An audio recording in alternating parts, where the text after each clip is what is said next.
Everyone, আমার একটি নতুন ভিডিওতে আবার তোমাদের সবাইকে স্বাগতম। তো আজকে আমি তোমাদের সঙ্গে এখন শেয়ার করব চড়ক গাছ ওঠানো।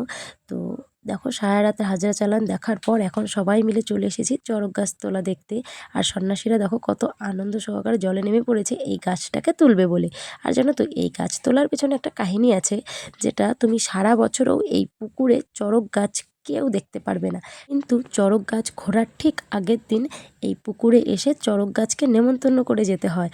তারপরে গাছ আপনা আপনি মেলার দিন সকালবেলা ভেসে ওঠে। আর সন্ন্যাসীরা সকালবেলা হাজরা চালান থেকে ফেরার পর সবাই মিলে এসে জলে নেমে পড়ে এবং গাছটাকে তুলে ওপরে নিয়ে আসে।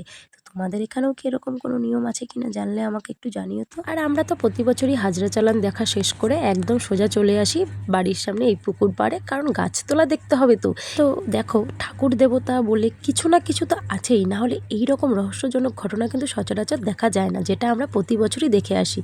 আর সত্যি বলতে কি, সবাই একবার বলে যাও হর হর মহাদেব। গাছটা ওঠানোর সময় দেখো সন্ন্যাসীরাও কিন্তু ধ্বনি দিচ্ছে।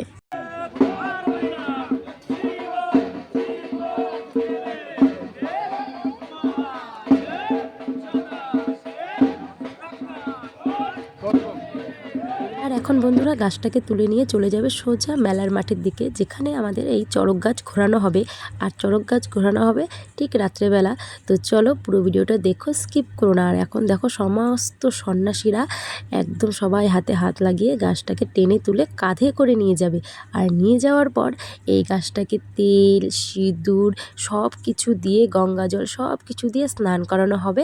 আর গাছটাকে সুন্দর করে শালু দিয়ে বেঁধে নতুন বস্ত্র পরানো হবে।